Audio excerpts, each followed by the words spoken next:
there's a lot of chatter in the industry about, oh, AI is coming, what is it going to mean? And I think there's, we sort of try to navigate between sort of the hand waviness of, oh my gosh, AI is going to solve the future and you're going to be able to just push a button and get an ad, to the hand wringiness of like, oh, we're all doomed and we're not going to have a job in 5 years.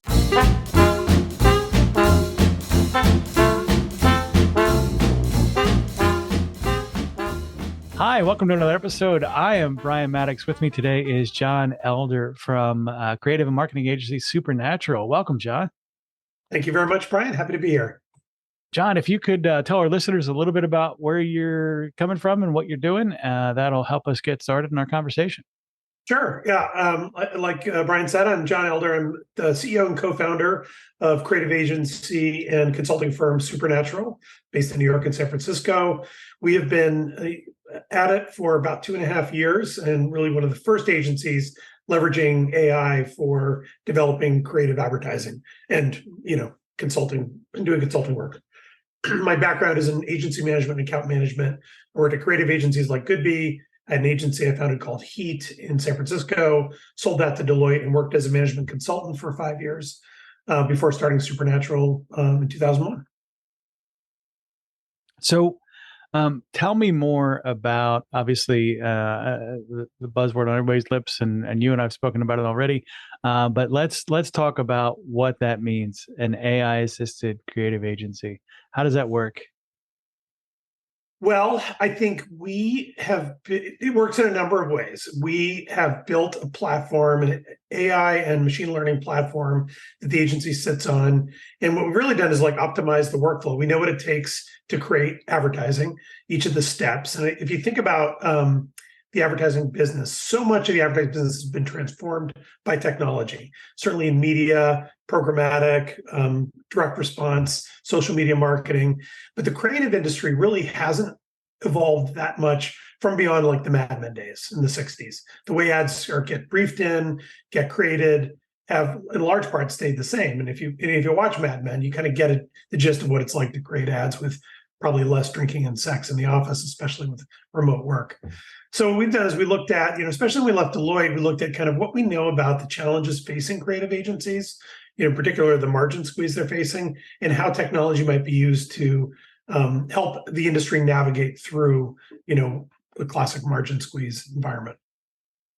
So when someone's considering getting engaged with the agency like yours that's working with, using these tools, what are their biggest concerns when they first reach out? I mean, AI has already been putting out some pretty maybe strange things you see on the internet.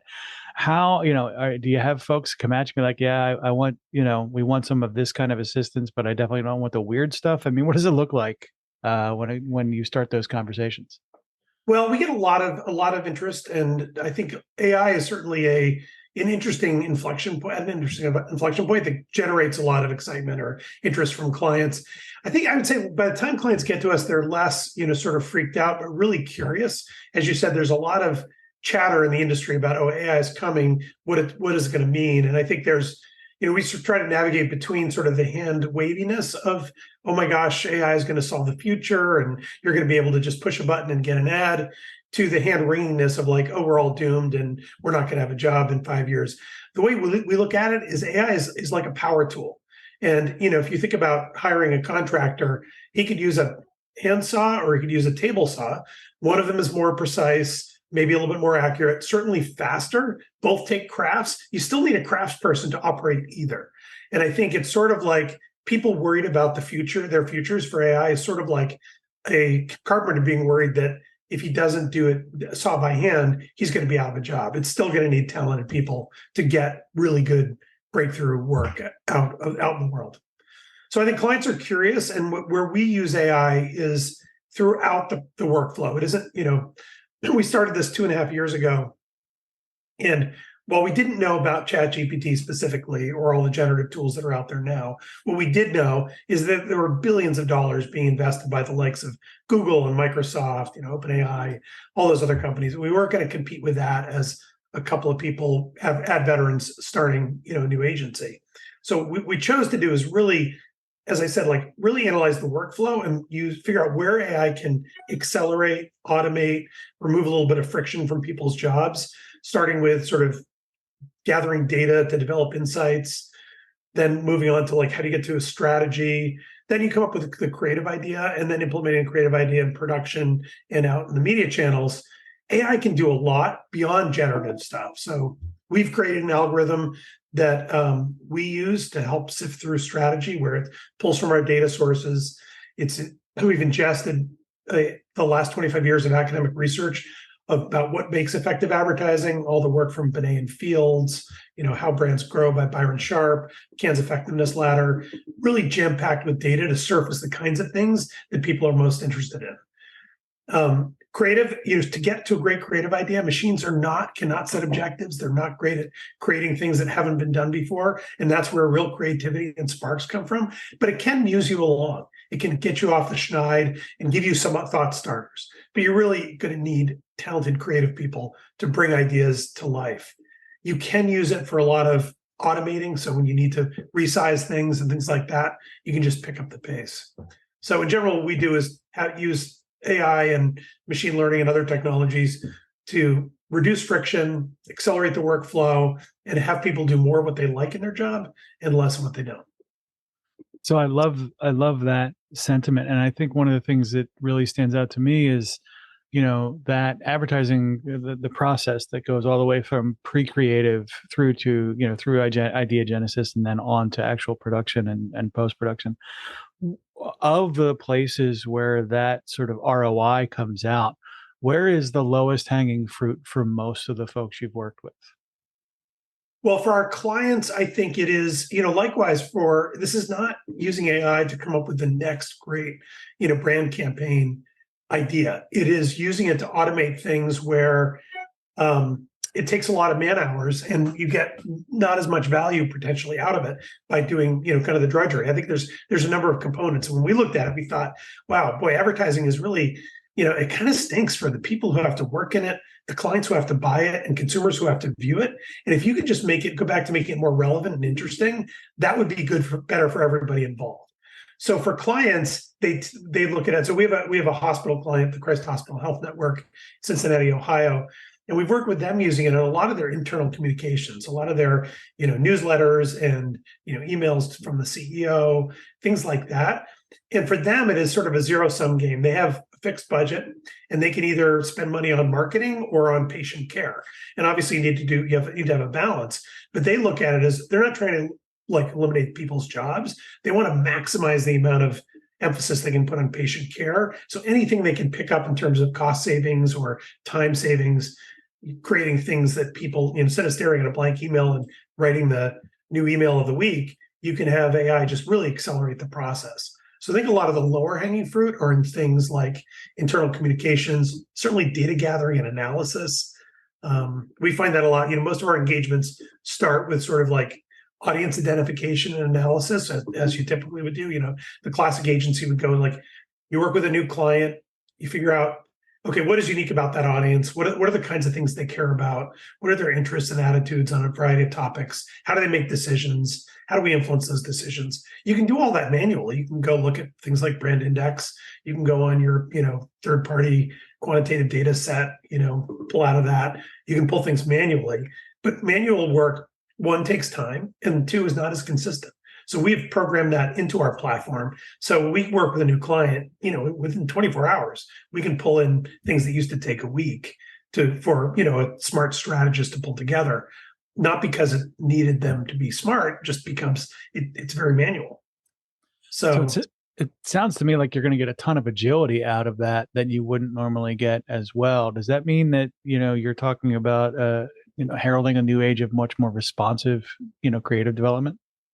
Absolutely. I think agility is a great word. And one of our clients, Jenny Callipy, who is the CMO of the Christ Hospital, really is focused on agile marketing. And it is something that we believe in. I think it just gives you having this like sort of data on demand, allows you to see as attitudes and perceptions change and things in the market change. Like again, with a hospital, when they were dealing with a recruiting crisis for nurses, we're able to like pivot from our brand campaign development strategy work into like, how do you develop something that's going to get response really quickly? And I think having these tools at the ready just makes it a lot easier to get to that. It doesn't mean you're working less. It just means you're probably doing more, but the kinds of effort is different. And I think I would argue more pleasurable for the people doing the job, and then more effective for our clients. Yeah, it sounds to me that there's just you get a ton more leverage, right? It's, same people, same resource, 10 times the force multiplier that you're going to get otherwise.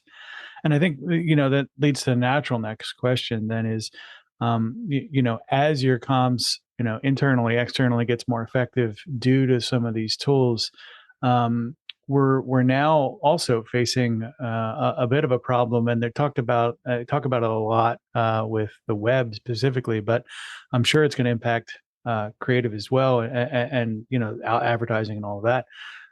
At some point, the volume you have to manage as well, right? So putting more stuff or putting better stuff out there doesn't necessarily mean putting more stuff out there. So how do you balance those conversations with the platform being able to give you like, oh yeah, today the message should be this, tomorrow the message might be that.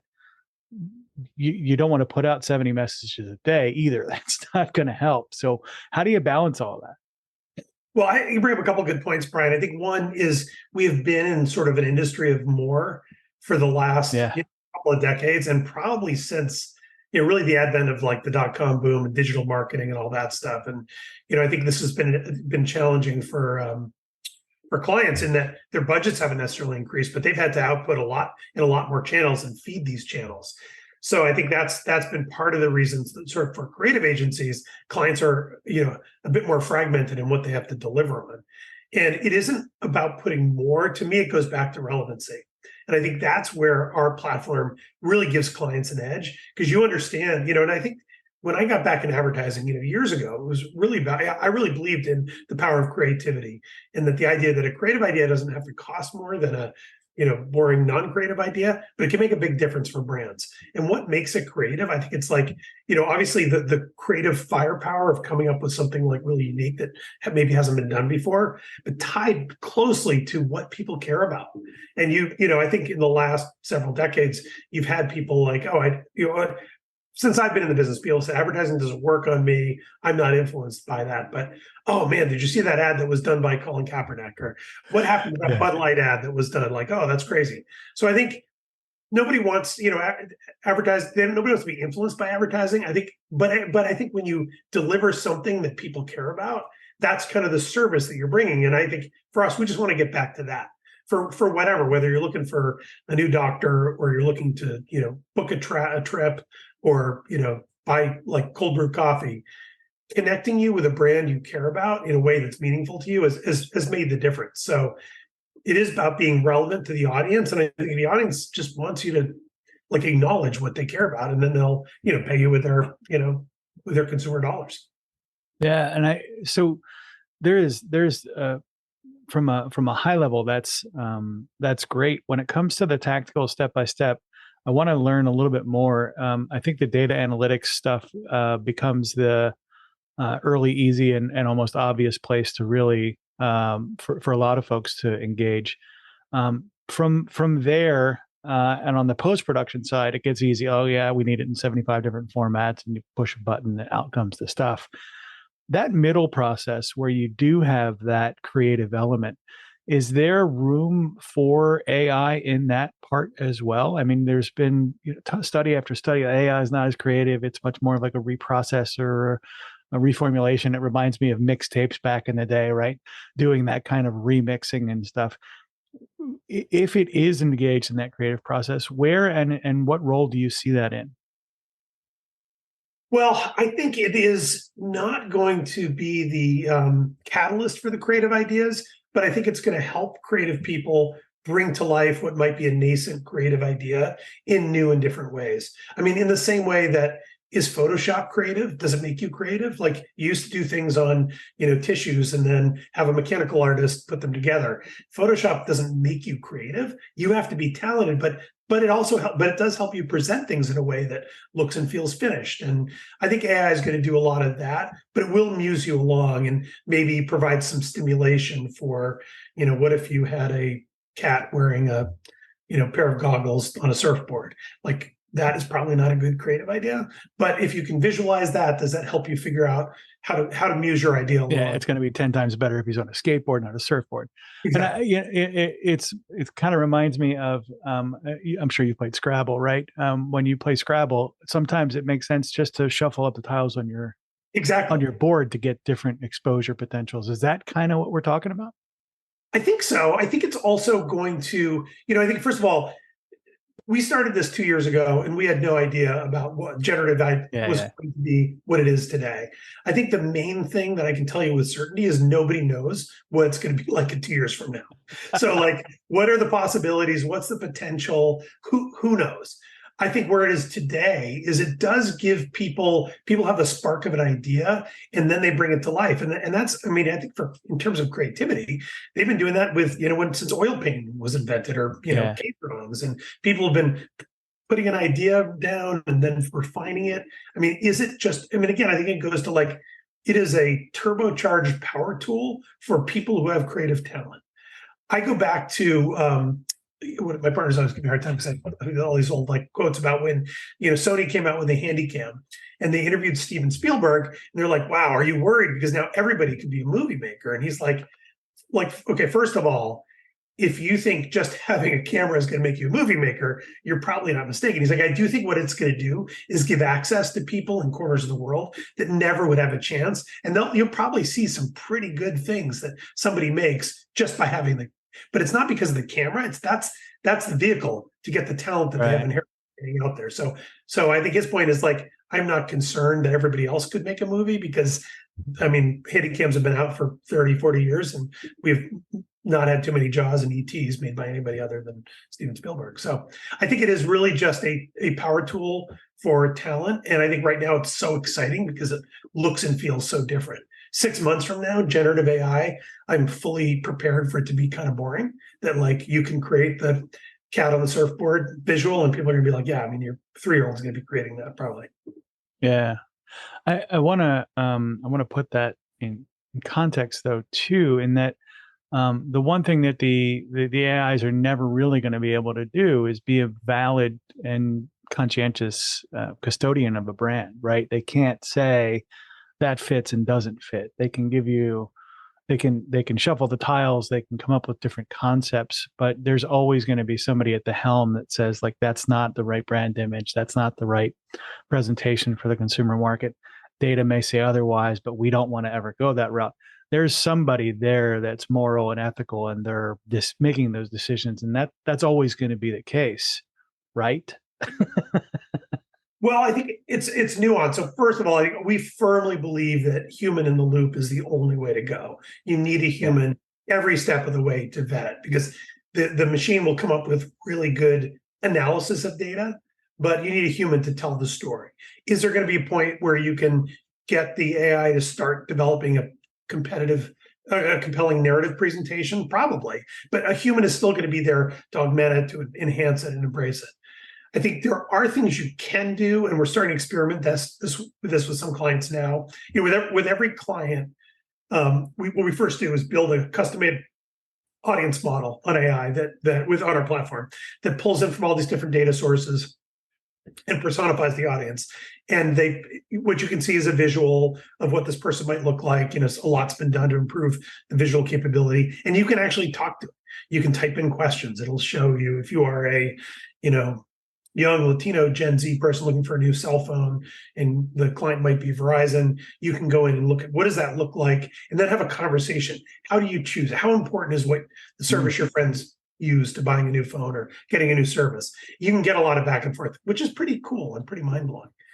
What we found on the generative side is the more you input on our clients, on clients' data, past campaigns, brand safety standards, things like that. Again, it's really good at synthesizing and automating sort of data collection.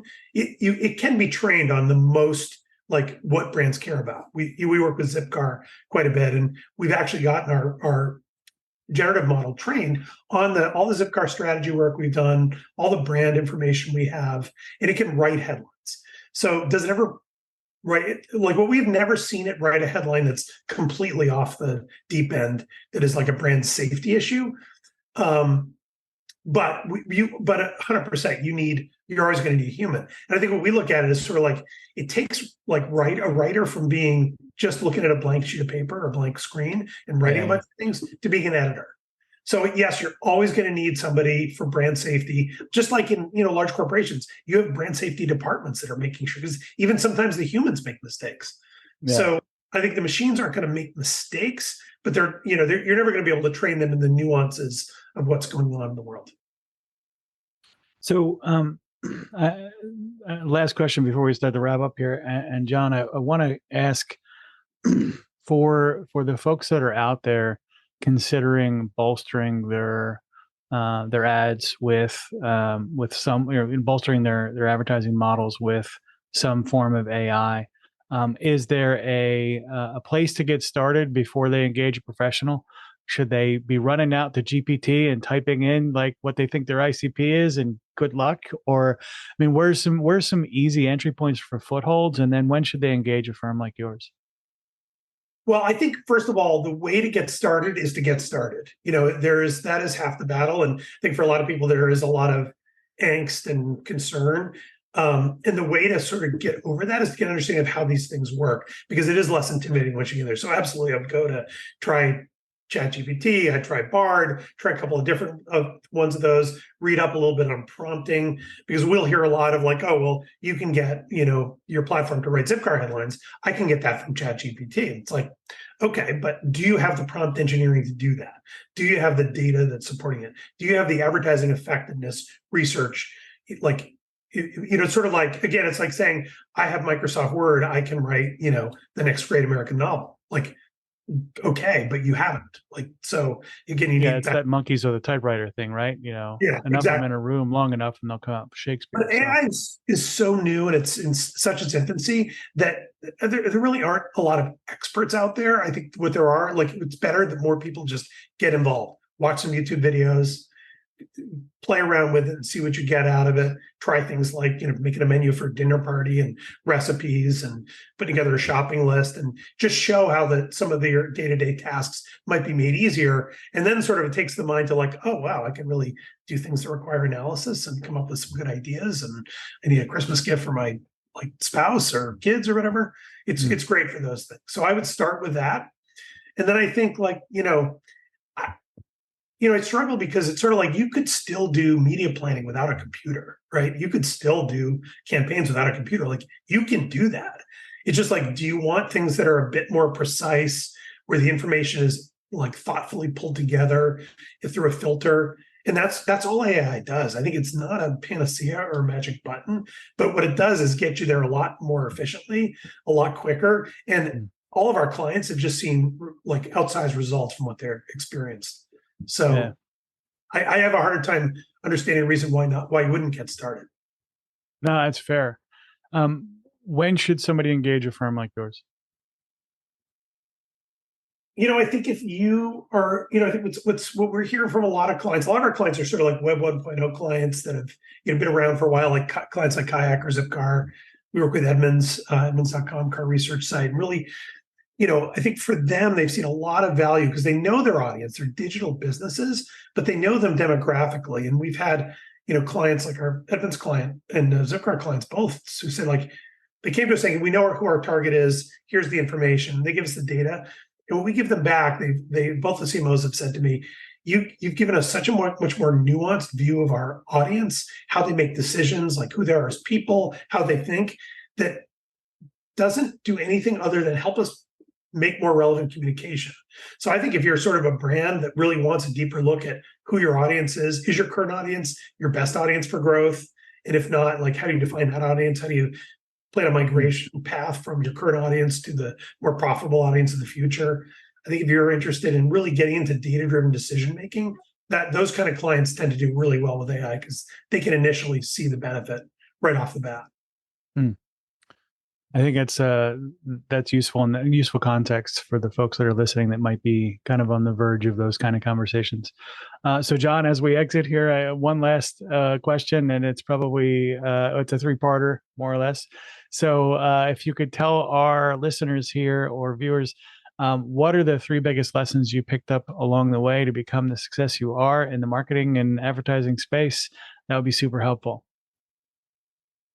I think the one of the biggest things is being open to change and evolution. And having been around this part, I was at Goodby Silverstein and Partners and helped start what they call the interactive department back in the early days. I started my career without a laptop on my desk, with typewriters and a secretary and flatbed, machines for editing.